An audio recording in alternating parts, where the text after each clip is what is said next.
नमस्कार, मैं भूपेंद्र पटवा। एकता न्यूज़ में आपका स्वागत है। चलते हैं खबरों की ओर। महामहिम राज्यपाल सुश्री अनसुईया उइके धमतरी प्रवास पर रही। इस दौरान छत्तीसगढ़ के प्रथम स्वतंत्रता संग्राम सेनानी शहीद वीर नारायण सिंह के पुण्यतिथि पर श्रद्धांजलि अर्पित की। राज्यपाल ने कहा कि धमतरी जिले से लगे राजा राव पठार में वीर मेला लगता है, जिसमें वह शामिल होने पहुंची है। उन्होंने कहा कि शहीद वीर नारायण सिंह आदिवासियों के लिए मसीहा थे, अंग्रेजों से संघर्ष भी किया, इसीलिए पूरा समाज अपने आप को गौरव महसूस करता है। मैडम, ये आरक्षण विधेयक को लेकर काफ़ी सवाल है, लोग जानना चाहते हैं। खासतौर पे कांग्रेस पार्टी कह रही कि हमने तो भेज दिया मैडम के पास, राज्यपाल जी के पास, कब तक उसमें साइन होंगे अभी आप पर डिपेंड करता है। तो कब तक ओवर के इंतजार करेंगे हम जो आरक्षण मांग रहा है? सबसे पहले तो मैं आज स्वतंत्रता संग्राम सेनानी वीर नारायण जी की आज पुण्यतिथि है। मैं उनके प्रति श्रद्धांजलि अर्पित करते हुए नमन करती हूँ। और मेरा ये दूसरी या तीसरी बार आना हो रहा है जहाँ पर राजा राव पठार करके जो यहाँ पर स्थल है, वहाँ उनकी पुण्यतिथि बड़े जोर शोर से हमारा आदिवासी जनजाति समाज मनाता है और उन्होंने मुझे यहाँ आमंत्रित किया है। उसी कार्यक्रम के तहत मैं यहाँ पर पहुँची हूँ और निश्चित रूप से वीर नारायण जी जो है आदिवासियों के मसीहा थे छत्तीसगढ़ राज्य के लिए। किस तरह से उन्होंने आदिवासी समाज को अंग्रेज़ों के उस ज़माने में उन्होंने जो संघर्ष किया, उन्हें उनके अधिकार दिलाया और उनके लिए हमेशा वो लड़ते रहे। और इसीलिए पूरा समाज अपने आप को बहुत गर्व महसूस करता है। और उन्हीं की पुण्यतिथि पर हर वर्ष ये कार्यक्रम राजा राव पठार में होता है और इसी कार्यक्रम में मैं वहाँ पर पहुँचूंगी। वहीं छत्तीसगढ़ में आरक्षण संशोधन के नए विधेयक के कानून बनने में अभी और समय लगना तय है। सदन में पारित होने के बाद ये बिल हस्ताक्षर के लिए राज्यपाल को भेजा गया है। जैसे ही इस पर राज्यपाल के हस्ताक्षर होंगे, उसी समय ये विधेयक कानून बन जाएगा। लेकिन फिलहाल राज्यपाल अनसुईया उइके इस पर फौरन हस्ताक्षर करने से परहेज कर रही हैं। मीडिया से चर्चा में उन्होंने कहा कि आदिवासियों ने आरक्षण की मांग को लेकर राज्यव्यापी आंदोलन किया, तब खुद राज्यपाल ने सरकार को विशेष सत्र आहूत कर बिल पारित करने की सलाह दी थी। राज्यपाल ने कहा कि अभी भी बिल उनकी टेबल पर है। इस मामले में विभिन्न वर्ग और जाति समुदाय वालों के आवेदन भी मिले हैं। इससे पहले 2012 में 58% आरक्षण वाले बिल को कोर्ट ने अवैधानिक करार दिया था। इन परिस्थितियों में नए आरक्षण बिल पर सरकार की तैयारी कितनी है, रोस्टर की क्या स्थिति है, इनकी भी जांच और जानकारी जरूरी है। पर साइन होना बाकी है और उसी का इंतजार है, तो कब तक वो पूरा हो पाएगा? देखिए, आरक्षण का जो बिल के बारे में मैं बताना चाहती हूँ कि मैंने एक पत्र लिखा था सीएम साहब को, और जो परिस्थिति 58 को लेकर जो हाई कोर्ट ने उस संशोधन को जो है 2012 का जो हुआ था, जिसमें 50 से ऊपर 58 कर दिया था और उसको उन्होंने अवैधानिक रूप से घोषित कर दिया। और पूरे प्रदेश में जिस तरीके से एक असंतोष का वातावरण, क्योंकि इसमें 58% को तो उन्होंने अवैधानिक कर दिया, लेकिन जो परिस्थिति थी आदिवासियों की 32% था, वो घटकर 20% में आ गया। और पूरा सर्व आदिवासी समाज ने इसको पूरे प्रदेश स्तर पर जन आंदोलन शुरू किया। और मैंने और लोगों ने मुझे आवेदन दिया, राजनीतिक दलों ने, सामाजिक संस्थाओं ने, कि हमारा 20 से 32 बढ़ा है जनजाति समाज में, क्योंकि उन्हीं का घटा था। ओबीसी का तो यथावत था, एससी का भी यथावत था। तब मैंने मुख्यमंत्री जी को कहा था, लिखा था, और व्यक्तिगत तौर पर भी मैं जानकारी ले रही थी कि इसमें तत्काल कार्रवाई होनी चाहिए। पूरे प्रदेश में एक असंतोष का वातावरण है। और मैंने स्पेशल आज मैं आपको बता रही हूँ केवल जनजाति समाज के लिए ही सत्र बुलाने के लिए मांग किया था कि चूँकि इसमें केवल आदिवासी वर्ग का ही 32 से 20 हुआ था, और इसके लिए मैंने कहा था, मतलब एक सुझाव के तौर पे कहा था कि अगर अध्यादेश लाना चाहें तो अध्यादेश लाइए, या विशेष सत्र बुलाना है तो विशेष सत्र बुलाए। जैसा भी सरकार ने इसको विशेष सत्र बुलाकर ये मतलब संशोधन विधेयक लाए। अब देखिए, मैं आज पहली बार आप लोगों के सामने ये जानकारी दे रही हूँ कि मैंने केवल जनजाति समाज के लिए सत्र बुलाने की बात कही थी। अब इस विधेयक में ओबीसी, आपका अन्य समाज का 3% और एससी समाज का 1% और 32। तो ऐसी परिस्थिति में मेरे सामने अब ये आ गया कि जहां 58% पर कोर्ट अवैधानिक घोषित करता है, तो ये बढ़कर 76 हो गया।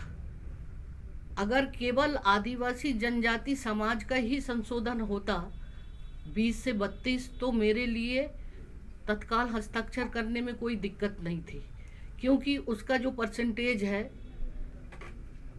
उसका जो डाटा सरकार के पास था, तो वो उनमें कोई दिक्कत नहीं थी। अब चूंकि 76% ओबीसी का और 13% एससी का और अन्य का, ऐसे 76%, तो ये जो एक तकनीकी पहलू आया है कि मेरे सामने ये देखना है कि क्वांटिफाइबल जो डाटा है, वो उस डाटा की जानकारी लेना।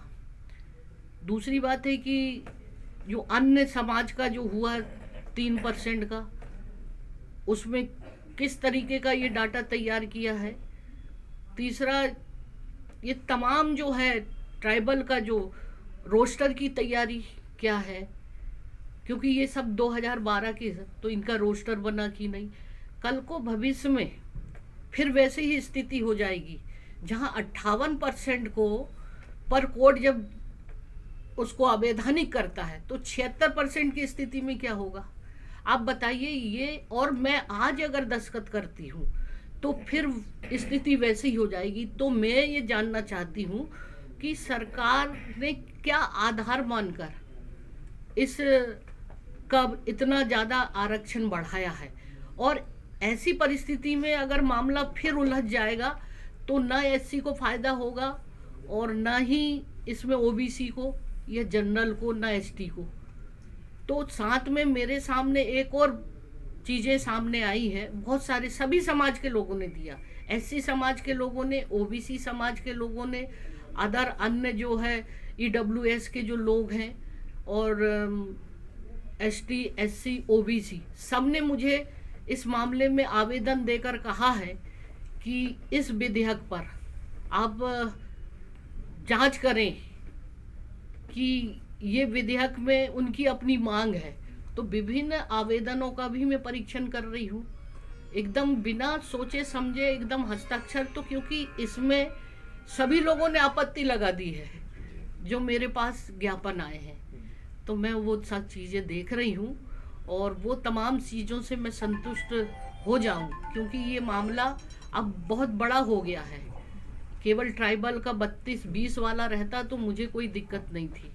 तो इसी कारण ये विधेयक को अभी मैं हस्ताक्षर नहीं कर रही। आप अगर संतुष्ट का सवाल नहीं है, बात यह है कि इनका भला, उनका साथ जस्टिस हो, किसी तरह की कोई प्रॉब्लम ना आए, क्योंकि ये मामला कोर्ट में जाएगा।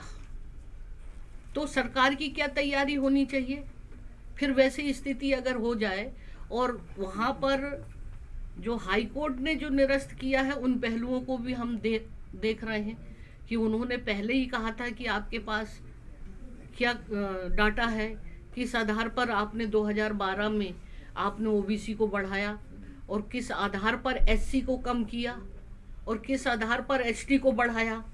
और फिर दूसरी बात है कि जो प्रशासनिक सेवाओं में जो है भर्ती नियम के तहत, उसके लिए आपका जो आंकड़े, जो डाटा उन्होंने टेबल बनाया था, उसमें जो पदों की क्या स्थिति है, स्टेटस, और अगर कम है तो किस कारण हो, ये तमाम पहलुओं को जो है हाई कोर्ट का भी जजमेंट को भी हमको ध्यान में रखते हुए ये सरकार के सामने ये सारी चीज़ों की मैं जानकारी इकट्ठी कर रही हूँ, क्योंकि ये मामला बहुत बड़ा हो गया है।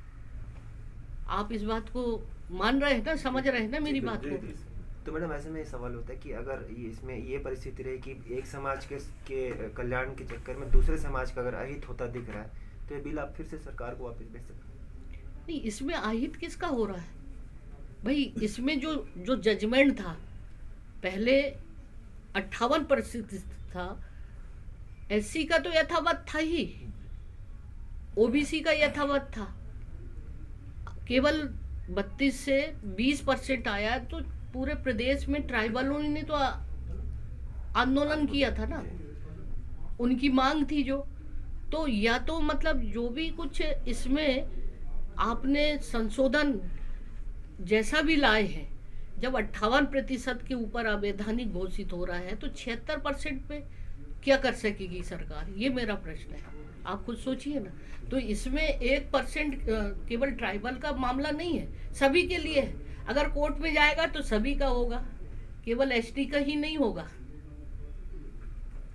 तो मौजूदा स्वरूप उसमें भी दस्तखत करना अभी आप उचित नहीं हम समझ रहे? तकनीकी पूरी चीज़ों को मैं जब तक देख लूँ, समझ लूँ सरकार की क्या तैयारी है ऐसी परिस्थिति में, नहीं तो ये 2012 का और फिर अभी आकर ये परिस्थितियाँ हैं। कोर्ट से अगर किसी ने स्टे ले आया, आज मैं साइन कर दूं, कल कोई कोर्ट में चला गया तो सरकार से मेरा पूछना मेरा कर्तव्य है कि आपकी क्या तैयारी है ऐसी परिस्थिति में। आपके पास सारी जानकारी के तौर पर जिस आधार पर आपने किया है, तो क्या मैं इस सब चीज़ों को आकलन नहीं करूंगी?